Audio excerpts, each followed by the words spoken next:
authentic conversations about ourselves and our community, exploring topics that uplift and inspire us.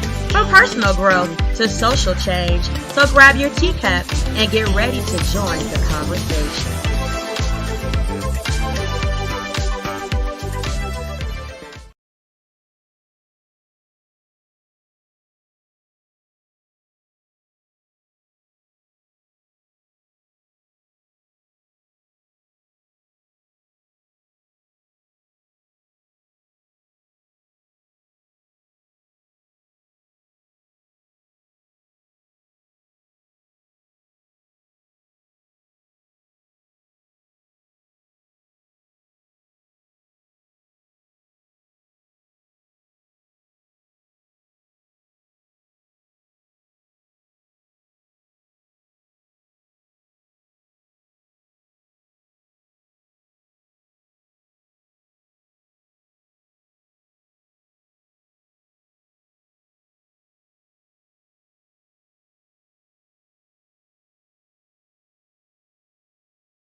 illegal. So I know that there was a lot of testimony regarding airplane tickets, credit card charges, different assistants that paid for these prostitutes to fly in from other states. So I think when it comes to that particular count, and I think it's a good question, I think they got them dead to rights on that one.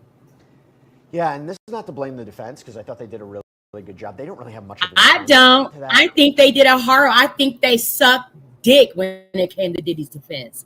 I honestly really did. Why didn't somebody, even if it wasn't Diddy, get up? You have to remember, these are people that keep flip-flopping back and forth on whether or not with the facts that we've heard come out in the case for Diddy. They've been back and forthers. You see what I'm saying? They haven't really stuck to listening to the facts and saying, okay, let's tie this in. Jesse Weber, he's been back and forth with Diddy's going to prison. Maybe Diddy's not. Maybe he is. Maybe he's not. Maybe. Okay. So I don't see that the defense did such a great job representing Diddy. Diddy should have had somebody. Being Diddy, he could have had anybody, celebrity or not. You see what I'm saying? Somebody from TD Jakes' church, somebody come through for Diddy and testify on his behalf and be like, I may have known Diddy to be in some freak off situations. As a matter of fact, we prayed over the time too. However, I've never known him to pay for sex. I don't see Diddy having to pay for sex. Okay, Diddy is a very, very well-to-do man. Why does he have to pay for prostitutes? Something to keep Diddy's ass out of a sling is all I'm saying. This is craziness. Nobody but he testified for Diddy. Not a single soul testified for Diddy. Okay, that is crazy to me. Anybody, his mailman, his trash man, somebody could have testified for Diddy. Nobody did.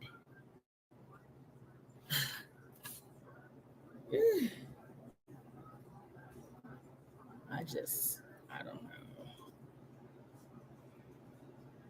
I mean, they can't argue that they weren't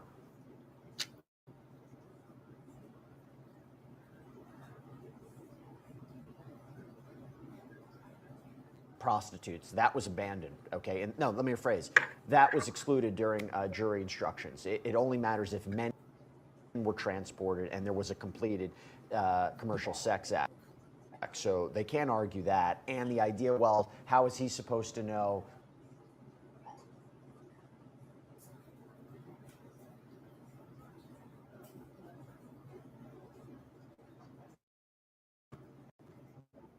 That's a crime. How's he supposed to know that's illegal? You know, porn stars can be paid for sex work. I need to try to bring my microphone. Yeah, I don't know. It's so high.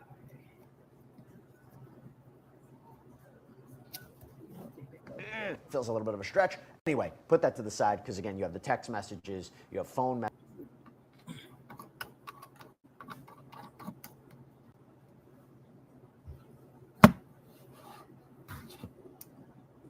messages, you have Amex receipts. It's a problem for the defense there. Okay, Sierra, how about this? We've got a question for Merlene Spies, 8354. Jesse, I've wondered about Diddy complained about the way Jane Rosenberg depicted him in drawings, you know, the courtroom sketches. Did he have access to see the drawings? Because remember, she said he thought he looked like a koala bear, right? Yes, that is what he said. I personally didn't see the whole koala bear thing, but I mean, you guys, we're all our own worst critics. So I'm sure that Diddy was looking at them under a finer tooth comb than you or I are looking at them. So yeah, Diddy definitely was able to see them. And I do think too, we saw some change in the style of these courtroom sketches after we heard that bit of a complaint. And I don't know, I think it just says something interesting about P. Diddy. That able to see them. And I do think too, we saw that's also something he was concerned about during all of this. I know that his image is obviously very important to him. He's facing some pretty serious allegations. So I don't want to necessarily say that his image is completely tarnished because, again, these are allegations and innocent until proven guilty. But we have this of things too. So he's had some pretty heavy allegations weighed against him. And one of the things that's important to him is how he looks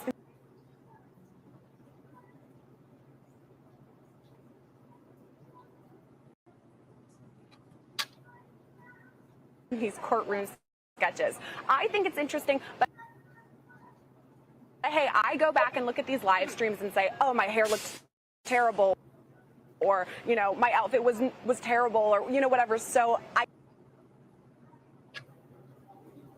don't know why we've been having. I can understand it in a way that he was upset about it. But yeah, he does have access, and he did see some of the courtroom sketches. Yeah, somebody once took my teeth and put it on an animated orange. That was frightening, to say the least. We all. Oh God. Had been, yeah, it was. That was pretty scary. I tried not to think about that, but unfortunately, I just remembered of it. Sierra, stand by. Got another question. We got all these questions coming in. Let me go to. I don't know why. Let me think about who I want to. Yeah, Brian, I'll throw you this one, and then I got a good follow up for you, Mauricio.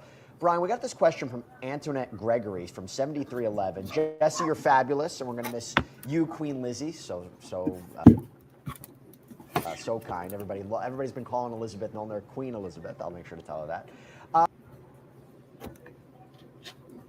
But Brian, what is the likelihood that the government will go after Christina Coram next? As I mentioned, she's been brought up almost every single day by almost every single witness. Sean Combs, purported chief of staff, the main co-conspirator. And why was she never brought to the forefront to testify? That's not brought as a witness here, not charged. Is there a chance they will go after her? I think there's a chance. I would be stunned. I mean, if they were going to make that move, they should have made that move a long time ago. And I think a lot is going to depend on this verdict. You know, if they swing and miss on RICO and they swing and miss on sex trafficking here, the last thing in the world they're going to do is bring another prosecution. So I would doubt it for sure. And I would be surprised if they did bring such a prosecution. But clearly, any decisions along those lines are going to be predicated on how they do here. And I think this is going to be a challenge for them to get this RICO conviction. Let me just follow up, Brian. You know, I mentioned in the jury instructions how they said, the judge said to the jurors, if there were uncalled witnesses, each side could have called them. Don't take anything from them. You know, don't use that in your deliberation process. You think they're actually going to follow that? Well, you know, they do that for a reason, so nobody can curry favor with the jury in saying, well, they didn't call so-and-so, and they have the burden of proof, and they didn't call so-and-so. I don't know that that's really going to matter at the end of the day to this jury. This case is going to rise and fall on the issue of coercion. You know, as we talked about in the very beginning in this case, this is a sex trafficking case that involves adults, not minors. A RICO case that involves a celebrity instead of a mafia boss. This jury is going to focus on whether or not these young women were coerced into criminal activity. They're going to look at their text messages. They're going to look at the many things the defense has exploited during the course of this trial and come to a decision as to whether or not we're really dealing with coercion in the true sense of sex trafficking. And the problem with Diddy, on the flip side, is some of these predicate acts are easy knockoffs for them, including the prostitution charge, including some of the intimidation charges. So it's going to be an interesting jury watch. Yeah, I wonder, when you look at transportation to engage in prostitution, you look at bribery, you look at maybe arson, kidnapping, you could make the argument that some of these feel stronger than the others. You know, it is an interesting question, and they really have to go through each one of those, which is why I don't think you're getting a verdict in an hour, unless, of course, these jurors have already come up their mind and they're not really looking at the facts and the evidence, considering what was in front of them for 7 weeks. I hope that's not the case. There should be a significant deliberation process to really get at the heart of what's happening here. Mauricio, let me go to you. Let's go talk about it. This is from Heather Stein, 4575. How long do you think deliberations will take? Hours, days? And remember, we got the July 4th weekend coming up. I think in almost every high-profile case that I've done, I think that the jury knows that everybody's watching. So even if they have made up their mind, I think that they make it a point to show the world that they're giving it the importance that it deserves. So I would, I'm saying minimum a couple of days, because there's been so much evidence that they're just not going to want to go in there, take a vote, and then say, okay, we're going to convict them. I would be shocked if they do that. Well, so I think at least a couple of days. Before, you think they're, okay, do you think they're going to hold off and not come with a verdict until after July 4th? They're like, we got to get out of here. We got to go home. So they would have today, tomorrow, tomorrow, right? The next day, and then what? Thursday, right? Yeah, Thursday, I think. Yeah, no, I think that they could come back before the July 4th. At the end of the day, listen, it's a long trial, but they've been sitting through it, so they don't have to regurgitate piece by piece every piece of evidence. But in my experience, even the ones that you think are slam dunks, when the media is involved, and especially at this level, I mean, this is as high profile as you can get. Everybody's watching, and the jurors really want to show the world that they've really done their work, and they're taking the case seriously. So, could it be before the 4th? Maybe, but I definitely think that they're going to take a couple days. Okay. All right. We have Queen Elizabeth with us. We have Elizabeth Milner, who is inside that courtroom. She is with us, everybody. Fan favorite. Elizabeth, great to see you. Thanks so much for coming on. So I'm going to get right into it. We got questions coming in for you. This is from RSS 9965. What will Elizabeth Milner do the rest of the day while the jury deliberates? Will she remain in court in case jury has jury questions? Yep, well, I will definitely be back inside that courtroom again once, I do my hit with you, Jesse, once I chat with you guys and say hello. But my plan is to go get some food, go upstairs, see what's going on up there. But I have a book with me just in case, because I know it's going to be a long deliberation and I don't expect them to come back with a verdict anytime soon. But we'll see. You never know. All right. Well, I'm sure we're going to get questions about what the book is, but I'll allow our viewers to ask. Okay. Elizabeth, RSS 9965.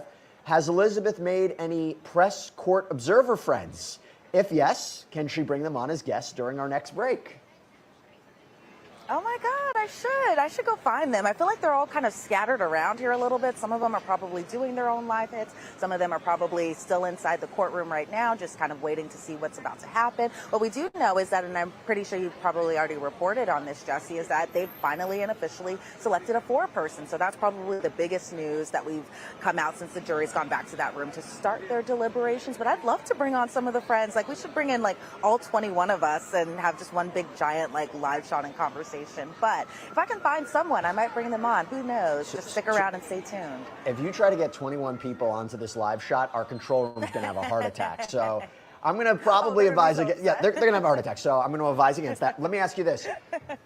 Jury instructions can be rather bland. I think they are so important in this kind of case. Was there anything that stood out to you today about them? I think the judge even said, I'm going to try to make it a little interesting for you. Was it interesting? Was there anything that stood out to you? Maybe it was about the racketeering charge. Maybe it was about sex trafficking. As I mentioned before, I thought it was interesting, how to weigh witnesses who testified under a pseudonym, witnesses who testified under an immunity agreement. What stood out to you?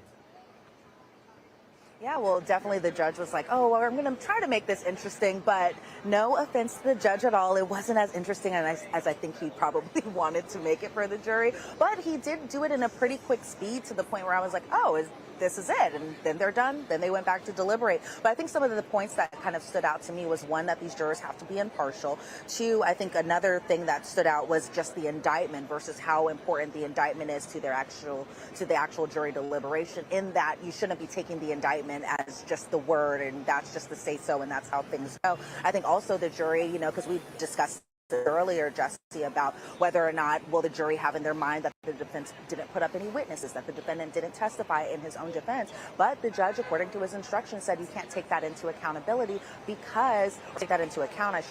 only because the burden of proof is all on the government. The burden of proof is all on the prosecution, and they are the ones who have to prove their case. Because, and despite what a lot of people may want to assume, is that Sean Combs is not guilty, or excuse me, he's innocent until proven guilty. And So I think a lot of people, especially the jurors, have to keep in mind that, they may have had thoughts in their head, but until they all have that discussion over at that table, I think it's a round table too, in that quiet room, in the courtroom, for that matter, I think that they all have to kind of really talk through everything. That just because we outside in the press who have been covering this case since the start may have our opinions about things, but it's up to these 12 jurors, these 4 women and these 8 men, to decide what is the fate of Sean Diddy Combs, and it's up to them to be making that decision. Yeah, again, we are in verdict watch right now. They just went back to deliberate. If there is a court update, if there's anything that happens, we will bring it to you live in real time. Elizabeth, before you have to jump back in, you got a bunch of compliments. Poison Ivy 3, Elizabeth's hair is popping. We got Smarty Pants 1225, super chat comment. Thank you so much. Queen Lizzie, your hair looks glorious today. Everybody loving your hair. Thank you. And then Splunks. And then Splunk's mama asks, Elizabeth, what are you currently reading? Oh, that's a good one. And don't judge me, everyone who is watching this live stream. I'm reading Wicked. Why? Because I'm so excited for Wicked Part 2 to come out. And I was like, let me just read the entire book. And I know it's a lot different from the movie, but I was so excited. So that is my book of choice to be reading while the jury deliberates in this case. And I'll tell you what, I don't blame you for reading something completely off topic from what you've been covering, because you, like the jurors, have been inundated with a lot of disturbing information and evidence over the last 7 weeks. So to get your mind off of it, I don't blame you at all. Elizabeth Milner, great to see you. Thank you so much. We're going to have you back on later. I think you and I are also going to be doing, by the way, Elizabeth and I did a sidebar today, like 8 in the morning, about the highlights from the prosecution and defense's closing argument. We're going to try to get that up immediately, because you have to imagine that's what the jury is going to be considering. So I hope everybody can check that out. And Elizabeth and I are also going to be doing a sidebar recap at the end of the day as well. Elizabeth, thank you so much. Awesome. Thanks, Jesse. You got it. Okay, let me go back to the questions. Brian, we got a super chat question from Celtic G Girl. I think Celtic Girl, but GH, spelled girl with GH. Celtic Girl Kaz, thank you so much. Will the jury take a vote straight away to give them an idea of where they are at? Not necessarily. I mean, it may. It's been my experience that what they'll do is they'll kind of start with the first count, because that count is first in the indictment. But they may find very early on that they don't have unanimity on anything. And they may then jump to the third count and say to themselves, well, you know what? We all seem to be agreement here. Let's start here. Let's look at the easy stuff before we get to the more complex stuff, and see if they could find a unanimous verdict on the third count. Jurors do what jurors want to do in that deliberation room. And, we talked a lot about how long it's going to take for them to deliberate, when they'll come back with a verdict. We don't know if this jury is going to be splintered. We don't know right now if of these, 8 men and 4 women, or if I think I have that right, where they stand, and if there's going to be an impasse on one count or multiple counts. But where they begin, they usually start with the indictment, and they usually will track the indictment because they're going to have a copy of it back there with them. And what ops they hit along the way might dictate how they pivot and then look on to different charges. And I wonder if they'll start with racketeering, or they'll start with sex trafficking, or maybe they'll start with transportation to engage in prostitution, which again seems to be like the more streamlined, more simplified charge to potentially convict Sean Combs on. And that's not advocating for him to be found guilty. That's just, in my legal opinion, feels like the strongest case for the prosecution. Let me go to you, Mauricio. Jesse, what's interesting about that, I wanted to add was, let's assume that this jury only convicted him of that third count. Yeah. Under federal sentencing guidelines, he's only exposed to, believe it or not, 15 to 21 months of incarceration on that count. Up to 10 years, though. Up to 10 years. Yeah, but sentencing guidelines are followed by the judges routinely, and nobody gets a statutory max on any kind of a crime who's never been convicted of a crime before. So the guidelines this judge will start with for that count is only 15 to 21 months. So you talk about a victory for the defense if that were to happen. It'd be a home run. He's almost got that time in. Yeah, because think about it like this. He's looking at potentially life in prison for racketeering conspiracy. He's looking up to minimum 15 years in prison on sex trafficking. So yeah, 100% that would be a win. Okay, Mauricio, we go to you. At Stella K80 or Kate Yeah, K-8-O. How much does a lawyer's charisma, likability, and skill with the razzle-dazzle influence the outcome of a big trial such as this? Great reporting and hi from the UK. Thank you so much for the great question, and thank you for watching abroad. So I guess, yeah, how much does a lawyer's charisma, likability, skill, razzle-dazzle, how much does it affect the jury? I think it's everything. I think it's everything. You have to keep them entertained. You have to keep them paying attention. They have to, at some level, like you, and they have to, at some level, like your client. If you expect for all of them to acquit your client, I've said this previously. I mean, when I first started doing trial work, I would look at other attorneys, and sometimes I would say, that guy's too dramatic.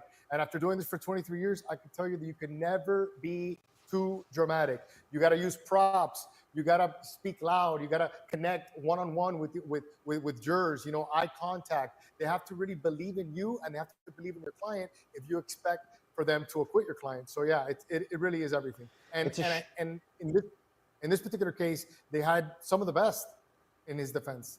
It's a shame, Mauricio, that you are so timid and you're so quiet, and it's a shame you don't have the razzle-dazzle, Mauricio. I mean, after speaking and knowing you for so long, I wish you had that, unfortunately. No, you are, I could see you in a courtroom. I could see the jurors gravitating towards you. It's why you're such an excellent attorney, which now, let me look at this. Look at this. We asked the question that I think it's important, because to be these jurors, not an easy task. Being on this trial for 7 weeks, now there's deliberations and everything they've seen. We asked the question, a poll, have you served as a juror on a state or federal jury? 14% said yes, 86% say no. Yeah, not a lot of people. Okay, Brian, I have to ask you, this is my question. Voluntary intoxication, negating elements or negating criminal intent for the predicates, the 8 underlying predicate crimes. Can you explain that to me? How does that exactly work? Well, I'd really like to see that definition, because that was interesting to me when you said it. But certainly if someone chooses to voluntarily take drugs or alcohol, it could negate, in many instances, the ability for them to complain of coercion, to complain that they were victimized. If it's a co-conspirator in the case and that individual is intoxicating themselves, they have a hard time arguing that they were in league with or conspiring with somebody because they aren't in the right frame of mind to have done so and shared that, what we call that specific intent, or that intent to commit the crime. But I was interested I'd be more interested to see what that related to and which particular count. Because let me throw something out, what it might be. Yeah. A big theme is for sex trafficking, did he know that they didn't consent? Okay, that's the allegation, right? They didn't consent. And the idea would be, how was he supposed to know? Maybe he didn't know. I don't know if that makes sense. Would that make sense to you, Brian? Like, he didn't know because of the state that he was in? With sex trafficking, I mean, how do you posture that? I mean, you've got everybody admitting that they're taking drugs, everybody admitting that in the beginning, at least, of these freak-offs, they were willing to do so. So I think what the judge is basically instructing this jury to do is to look carefully at the issue of intoxication, because you're not going to be able to complain in one instance that you're a victim and that you've been victimized. When you voluntarily engaged in criminal activity or freak-offs that are, sexual activity, and because you voluntarily intoxicated yourself, you now say, well, I don't know if I had the ability to consent. That doesn't really fly.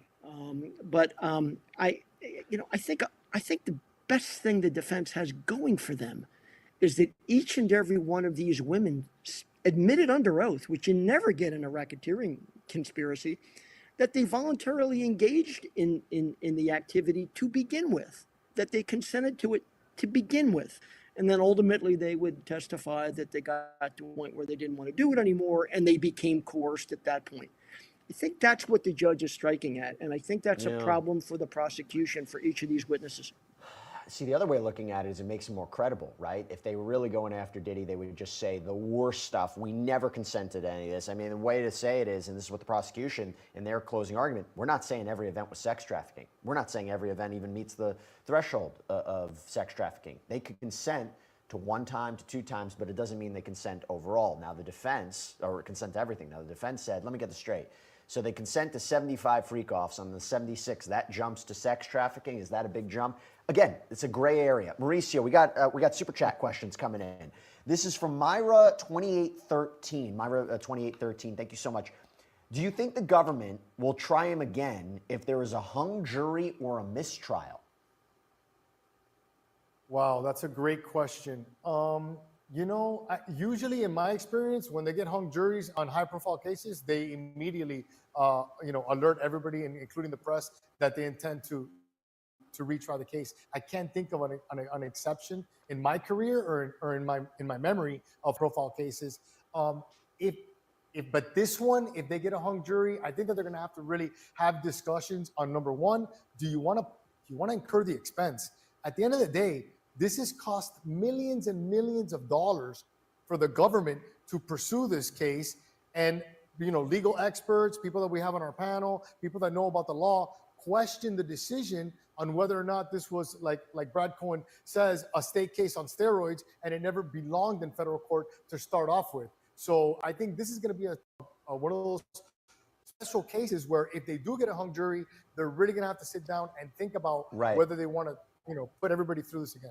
Well, let me follow that up with you, Mauricio, because it matters what they might be hung on, right? Because KC 7480 says, can the jury find him guilty on some charges and hung on the other? Then would he be back in court on only those charges? So, Mauricio, I guess it becomes a question, right? If they find him guilty on transportation to engage in prostitution, but they're hung on racketeering, or they're hung on trafficking, and it matters the split. Let's say there was 1 or 2 holdouts, and everybody else was voting in favor of guilty. I mean, they could find that information out. I think that would influence their decision whether they retry him. No, Mauricio? Yeah, I think so. But I think if they convict them on one thing, that's going to be more of a motivation for them not to put everybody through this again. You know what I mean? The prosecution could chalk it up to a win. No, we got them on something. But this is a very, very particular case of people's careers are going to be on the line. I'm not talking about the people that are in the courtroom, but the people that really motivated this case to be brought in federal court. They're going to have a decision to make if they do hang them on any one of these counts. Okay. Let's not forget that we've got a new Department of Justice right now. Yeah. And the decisions are going to be made by DOJ, and we have a new Attorney General. And I'm not so sure that politics won't move into play here if there's a hung jury. You make a good point, because there's all this conversation about whether or not if he's convicted would he get the federal pardon from the president. Let me throw this to you, Brian. This is from Titan Guy 8308. It's a super chat question. Thank you so much. If found not guilty, will Diddy get his oils, his drugs, his guns, and videos back? He absolutely is entitled to get back everything that he legally possessed. And I assume he legally possessed. Possessed all of those items. So anything that he legally possessed, technically he must have returned to him.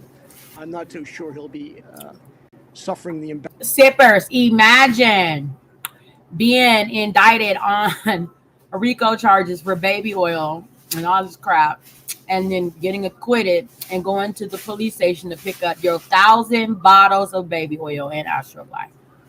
Crazy work.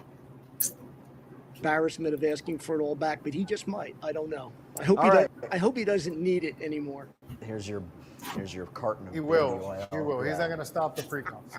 If he gets not guilty, immediate freak-off. Well, remember, let me bring in Sierra Gillespie on this. Because Sierra, when he was arrested, he had evidence of freak-offs in the hotel room, right? He had materials with him when he was arrested in September of 2024. Yes, you're right. I had to laugh at what Mauricio was saying, that if he is acquitted, immediate freak-off. I mean, maybe. Who's to say anything is possible. We've been talking about like how any sort of verdict could come and we'd be shocked, but also not shocked because anything is possible. And yeah, it does seem, based on testimony, based on the evidence we've seen, or jurors rather have seen, that there is video documentation of these freak-offs, that he liked to watch it, or at least have it in his possession, which, yes, at the time of his arrest, September 2024, almost a year ago at this point, yes, that's what he has with him. Interesting choice, but a lot of the choices that he has are pretty interesting in general, so I don't know. If he's acquitted, maybe he goes out and gets some more baby oil and lube. I don't know. Well, I don't think he's becoming a sponsor for Johnson & Johnson anytime soon. But I'll tell you this much, Sierra. We don't know. Look, the time frame matters, right? When you're talking about these crimes, they have to say it went past 2019. They have to say it continued basically up until his arrest. That helps their case. So the fact that when he was arrested, he has evidence purportedly of these, and if we're treating freak-offs or Wild King nights as crimes, that helps the prosecution. Okay, we got this question from LaRob Show 6300, Sierra. What time did the jurors wrap up today? Is there a chance the judge lets them deliberate into the evening if they want, or is there a strict cutoff for the day? This is a really good question because it varies depending on case, right? I know a lot of our viewers here have probably watched many a trial here on Law and Crime, and it varies depending on the judge or the state. Now we're in federal court, and the answer is, I don't know when we're going to be done for today, okay? So it's really going to be up to the jurors. If they, are really close to something and they feel like they want to wrap it up at 5, okay, they can, or rather if they want to keep going, it's up to them and their discretion. So it's kind of TBD right now how long we're going to be here today. I mean, I'll tell you, we're going to be here. Elizabeth is in the courtroom now. I'm going to be outside until we get the okay, they're done for the night. But it's really up to the jurors at this point. It's in their hands in so many ways. Oh, absolutely. And let me throw a super chat to you because we're hogging all the super chats. Sierra gets a super chat too. Don't think we're leaving you out of super chats. Got a super chat from Melanie Fox, 4314. Thank you so much. Sierra, what's your prediction for the verdict? I mean, this is difficult. I wish I had a magic 8-ball for nostalgia reasons and because I would like to know. Although, to be fair, would a magic 8-ball tell me the answer? I'm not entirely sure. My guess is a mixed verdict. I think that that's most likely. I do think that there is enough evidence for a conviction in some way. Again, we've talked about this. I wouldn't be surprised whatever happens, but I think overall the strongest one has got to be transportation to engage in prostitution. That's what I would have said prior to closings. I do still think it's pretty strong. However, after closings, I think RICO might have been clinched too. So it might be all of them, but I'm going to say mixed just to be safe. I've said it time and time and again, the closing arguments in this case, I think the whole trial is built around them. I think this was a complicated case. Both sides needed to lay out in a very digestible way whether or not this was RICO, whether or not it wasn't, whether or not they met the elements or they didn't. And I think both sides did a really strong job. The transportation to engage in prostitution, I mean, if I had to side, I think the prosecution nailed it there. But you got up in the bag with sex trafficking and racketeering. By the way, I want to let everybody know something. We have incredible viewers. We have incredible questions. And I want to let you know that right now, we're announcing this. We have the #1 live stream on YouTube right now for the Diddy Verdict Watch. That's right. So this is amazing. This is all due to you guys. Please stay with us for the remainder of the day as we continue our coverage. We're going to do this all day. We're going to do this through the verdict. We're going to do this for the rest of the week as we are in Verdict Watch. We really make this show. We produce all of this content for you guys. This is all for you. Thank you so much. And this is one of the rare platforms where we can engage with you, get your feedback, figure out what the questions are, try to analyze the law, try to analyze what's happening in real time, because sometimes it gets complicated and we don't talk about it in a 5-minute bite. We have the opportunity in a 2-hour show in blocks. We're going to be doing it all day to really get into this and really get into the law. So thank you so much for your continued watching, your continued support. We're going to keep it going. Okay, let me bring it back in, Mauricio and Brian. We have a question here, a super chat question for Mauricio, Professor Elm 13. Thank you so much. Could the evidence in this case be used to indict other freak-off participants who don't have immunity, i.e. other celebrities? What could the charges be? Now, to be clear, I didn't hear anything about other celebrities being a part of freak-offs or Wild King nights, but you know, you talk about the potential sex workers or the purported sex workers. You tell me, could the evidence in this case be used to indict other people? The answer is yes. The fact that they used the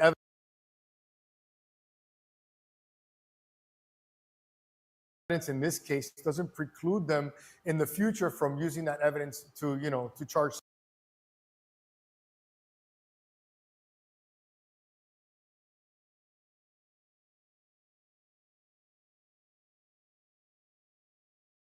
somebody else. I don't think that that's going to happen. I think that they've really put themselves out there and even charging this case that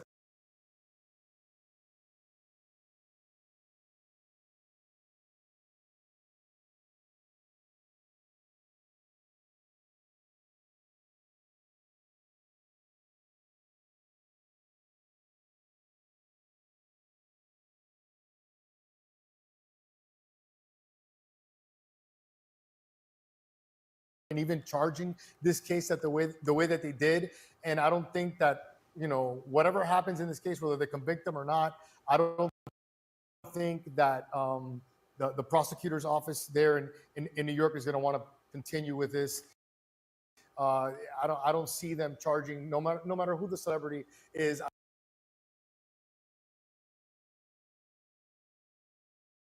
don't think that they're going to want to be involved in this type of case after.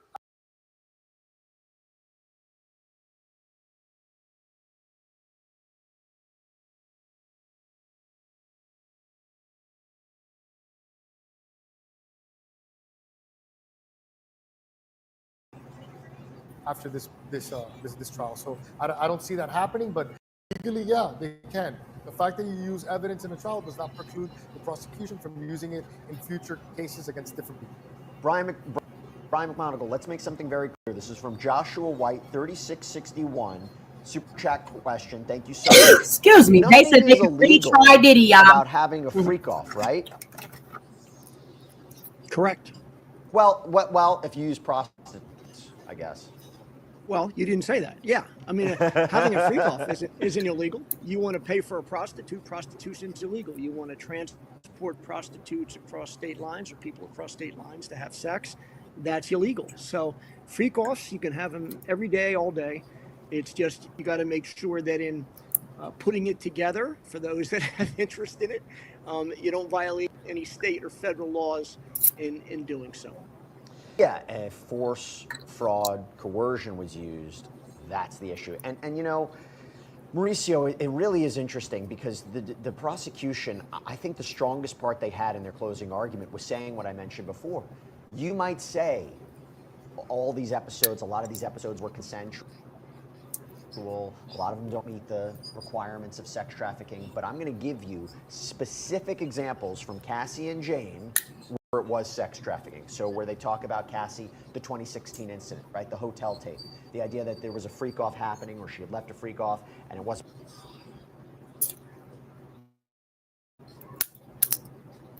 maybe completed, but she was leaving. She's beaten by Sean Combs, dragged in the back in the direction of that room where there was a sex worker, checks off a number of the requirements of sex trafficking. Another example, she's sitting next to him on a plane. He purportedly shows her these sex tapes, threatens to release them. So you have a travel component, you have a threat component. They land, he demands a freak off, he gets a freak off. Those are two concrete examples. With Jane,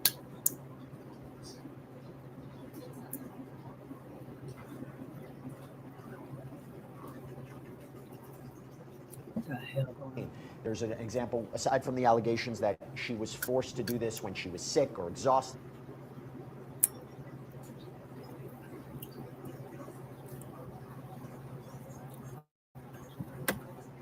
There was a violent episode she talked about, June 2024, beaten. He said,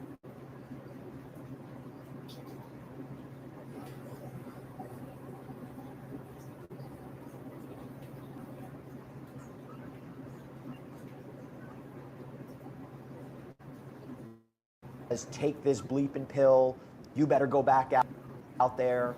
all the text messages from Jane where she is expressing.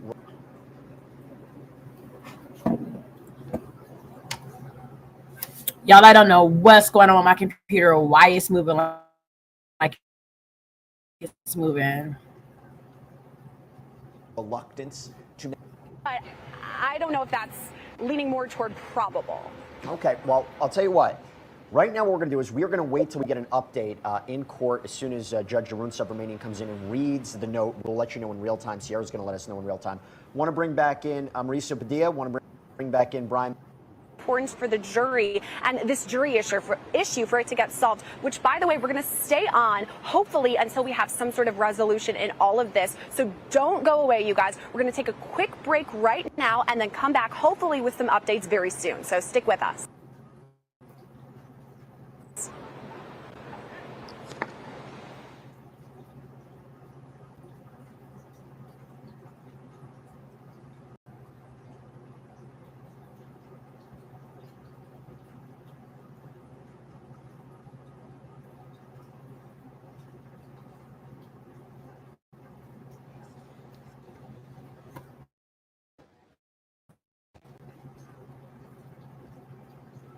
All right, I had to move that right along, y'all, so we can get to some more good stuff on the wrapping up of the deliberating of Diddy's jurors.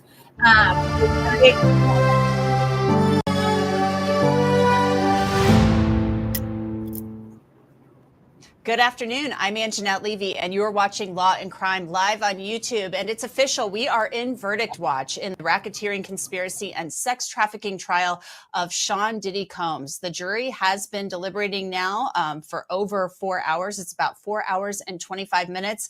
And guess what? We've already had major drama in deliberation process. We want to get right to it and get out to Elizabeth Milner. She's been in the courtroom for the entire trial to get a breakdown on what has been going on with juror number 25. So Elizabeth, she is there at the courthouse in Lower Manhattan. Tell me, what exactly happened? This all started when the foreperson sent a note to the judge saying, hey, we have a problem.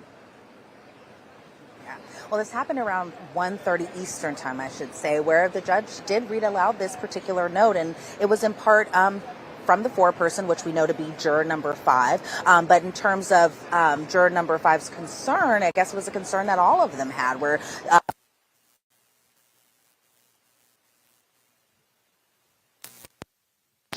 in terms of, I guess, we don't really know, because that's really kind of the basis of what the entire note was. But what ended up happening is there were kind of discussions on both sides. From both the court kind of gave his proposed instructions, which were initially to be like, okay, can you please explain the nature of the concern? Is it the lack of understanding? Is it unwillingness to follow instructions? The judge just kind of offered that up as a potential idea, and then the government kind of had their proposal, the defense had their proposal, and it seemed like the defense was kind of adamant on their proposal, and they couldn't even come to a decision on that. But what the judge ended up saying is he decided kind of a happy medium between both parties, where he said the proposed instruction was, I received your note. I remind every juror of their duty to deliberate and their obligation to follow my instruction on the law. With that instruction in mind, please continue deliberating. And so the judge wanted to use this particular message mainly because it was pretty neutral. It wasn't kind of pointing out this particular juror or to kind of take any type of course of action in terms of even potentially, possibly like dismissing it. That was not the case at all. Pretty much this note came back pretty quickly, because first note that we got was that juror number 5 was going to be the foreperson, and then this note comes around 1:30 p.m. So if you think about it in context, they weren't even deliberating for that long for potentially somebody to already kind of not be following the instructions. And so far there hasn't been a note sent. So right now the jury is still continuing their deliberations. Now we're into hour 4 of the deliberation process. So it's getting towards the end of the day a little bit, Anjanette. So we'll see what the jury has to say about coming back around 5 p.m. on whether or not they'll call it an end of the day or whether they'll continue on past 5 p.m. today.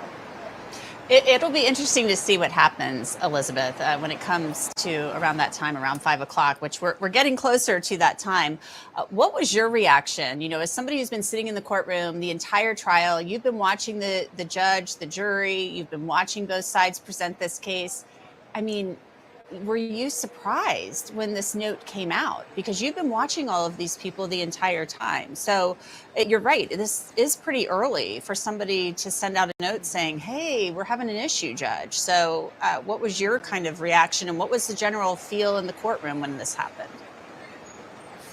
Yeah, I think the general feel in the courtroom was what happens now? Like, what is going to be the action that's taken? Obviously, no action has been taken. Again, the juror is still continuing their deliberations. But also, what instructions was this person not following? But I will say this, Anjanette, what we do know about this particular juror, just going back to the voir dire process, is that he's a 51-year-old man. He's a scientist. And I think I know which juror they're actually talking about. And I was kind of surprised that the issue was with that particular juror. So I don't know what's kind of going on in the jury room. I don't know what's going on in their minds, but I think a lot of us are kind of wondering, okay, well, what was the issue? What was the, this person's not following or according to the foreperson, not following the instructions. What does that really mean? And so, as you know, we probably all wanted just more details as to why this was happening. But since they've continued their deliberations, I think a lot of us are just waiting to see what the next note might possibly be. And then obviously, whenever they officially come to a decision, we just don't know when that'll be yet. Did you see any reaction specifically from the defense about this? Because I'm wondering if the defense was like, wow, this is interesting. Like, we've got somebody who may be kind of leaning our way in there. Yeah, so the defense did kind of have a little bit of a reaction to it. And this was Mark Agnifilo making these arguments, that the defense was kind of hesitant about laying out just the different possibilities on what to kind of do next. And their initial reaction was just for these jurors to work through it. I think their big thing was that the jurors were in such an early stage of their deliberations that how could they have a note saying that there's already a problem at this point? And so I think from the defense's perspective, they just wanted the jurors to work out their issue. And if there's more of an issue, to bring it back to the judge's attention later on, but to really just kind of hammer out those issues initially, because again, they were so early in the process. Now, if it was maybe day 7 or day 8, 9, 10 or something like that, maybe I could understand a little bit. But in terms of just it being day 1 and so early into the deliberation, I was surprised that they came back with a note quickly saying that one of the jurors can't follow instructions. But we don't know the full extent of what that necessarily meant either. Right, exactly. I'm wondering, when the judge was charging the jury this morning, how did Sean Combs seem this morning? I'm really interested to hear what his demeanor was like.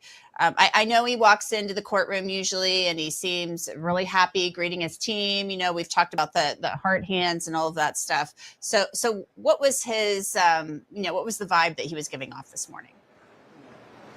Well, you can only imagine probably what he's thinking inside his head, because this is a big day. The jury's now deciding on the case. They're deciding on his fate. They're deciding on his outcome. So I can only imagine probably the weight. But if I can tell you one thing, Anjanette, is that Sean Combs doesn't let anything visibly shake him, in terms of you're not going to see him necessarily sweat or anything like that, at least from what I can tell while sitting inside the courtroom. But what I could see when the judge was reading off the jury instructions is that he was either kind of following along with the jury instructions that was in the computer right in front of him, or he kind of they're kind of looking a little bit into the distance. And so for the most part, I, again, can only imagine what was going through his head as these charges are really kind of like talked about at length, at nauseum, with the details, and then the jury has to go back, make a decision on whether or not the defendant is guilty, not guilty, whether or not the government proved or didn't prove certain predicate acts, especially under the RICO conspiracy. But from what I could tell of him, it seemed like, I think, if anything, he was staying strong for his family. So I didn't see him necessarily shake or get overly emotional, just really kind of taking it all in, just like as he's been kind of throughout this trial. Yeah, definitely. I mean, there's a lot on the line. I mean, he's in the fight of his life right now, and his fate is in the hands of these 12 jurors. So let's get to some viewer questions for you, Elizabeth. Here's one from Elizabeth, or I'm sorry, it's for Shy920, at Shay920. How was the jury's expression, also his relatives, while the judge was addressing the jury? And here's a side note, Elizabeth, from Shay. Awesome hair, Liz. So she wants to know, how was the jury's expression, also his relatives, while the judge was addressing the jury? And kudos on your hair. Thank you. A lot of comments on the hair today, which is surprising because I am not feeling like I'm having the best hair day, but I take it. Thank you, everyone. But as far as just the jury's reaction while the judge was reading off the jury instructions, like, think about it. This judge, bright and early on a Monday morning, is reading through, like 75 to 100 pages of just instructions. But I will say this, Anjanette, just like they have been throughout this entire trial in terms of paying attention, listening to the evidence, looking at the exhibits, taking your notes down. They've been very attentive, and that didn't even change for the jury instructions. You would think probably being read a lot of notes and a lot of instructions first thing in the morning would kind of bore them or tire them or anything like that. But I saw them because they all had kind of printed handouts in front of them, so that way they could follow along with the judge. All of them were pretty much looking at their instructions that were in front of them, whereas excuse me, just lost my train of thought there. But in terms of the defendant's family, Sean Combs' family being inside the courtroom whenever the jury instructions were read, I think they were kind of, trying to follow along too. And you can only imagine, again, how long and lengthy the jury instructions can be. And it's not the most exciting thing. It is interesting for a lot of people like us who are interested in true crime and law and the legal aspects of things, but probably, just listening to them and listening to the charges against especially your loved one, I can only imagine what was going through their head too. But for the most part, I kind of saw them just, we weren't allowed to leave the courtroom once the judge began reading off the jury instructions. So everyone kind of stayed put and just listened to them. And they didn't take as long as I thought they did. And so I think that was a pretty good thing. It didn't take hours and hours and hours, just a couple hours. We got another question for you, Elizabeth. This one is from @iHeartGrunge. Okay, iHeartGrunge. Elizabeth, did the judge give orders to be within 10 minutes of the courthouse? Well, the judge said stay tight and stay close. And so the good thing is if there's ever like a note or if there's a decision that is made, we get an email sent to us or a text message for some people that tells them to get back into the courtroom. I think the last time the jury came back with a note, it was probably a good 20 to 30 minute kind of delay in between the release going out that there is a note and then us getting inside the courtroom and then the judge getting on the bench in order to read the note. So it's a pretty good amount of time for us to all kind of get in there. I still have my computer open now just to make sure I'm not missing any jury notes right now from them, but so far no notes yet, and we're getting towards the end of the day, so it's possible they may leave at 5, but we'll see whenever we go back to that courtroom to see what the end of the day looks like. Here's a good one for you, Elizabeth. Another question. This one's from Bob688. Does Elizabeth take notes in shorthand? So, Elizabeth, do you have your own little shorthand going on there? Because I know you've been just scrambling away for weeks, and you've got all the notebooks filled up. Yes, I do have a lot of notebooks filled up, and I only have 2 with me today. The rest are over at home, but I've got a system now where I have color-coded pens, all of that stuff. But yes, I take as much notes as I possibly can, probably a little too much notes just to make sure I'm staying awake and making sure I'm absorbing everything. But I definitely have lots and lots of notebooks to the point it's probably a good novel worth of notes at this point. Keep those notebooks. I mean, it's basically like a souvenir, a memento of all of your weeks and time spent at the Sean Combs trial. Any final thoughts as we are in the middle of deliberations now? We're over 4.5 hours in. Anything else you want to add? Well, I think it'll be interesting to see what the jury comes back as far as their decision goes and just how long it'll take. Now, initially, I told Jesse this morning, I was like, it's possible they'll come back with a decision today. And obviously, it's now 4 o'clock in the afternoon. I don't know if that's necessarily the same case, so we'll see. I probably lost that bet with Jesse. But for the most part, I think, for a lot of us, and I'm going to tell this to myself too, is that we have to be patient. The jury is doing their job. They're taking this case and taking it pretty seriously, especially given that it was a lot of weeks of testimony, a lot of witnesses, a lot of exhibits that they have seen that I think eventually will come to a verdict, will come to a decision, but we just don't know when. And so I think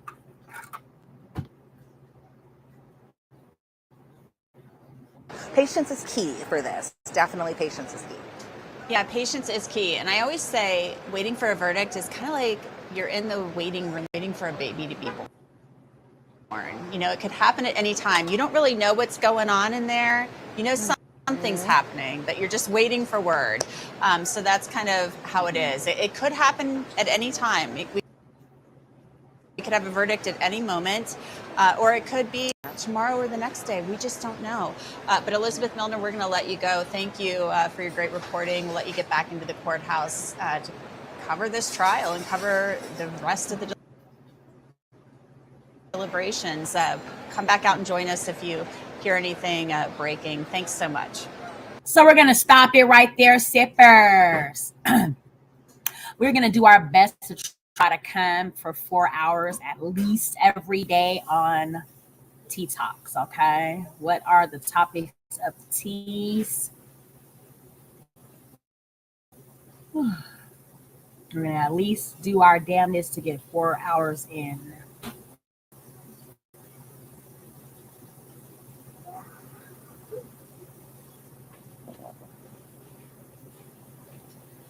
We're verdict watching with Diddy, y'all. Verdict watching with Diddy. Okay. First day of the deliberations of the jury. What do you think the jury will say thee? I think it'll be son. However, I don't think it'll be like Diddy will probably get 5 to 10, 3 to 5.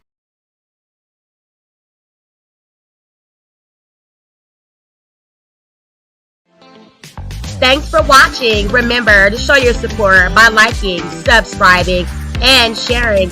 It's a blessing. Keep your teacups filled and ready for my next upload. Until then, stay inspired and remember, always stay sipping.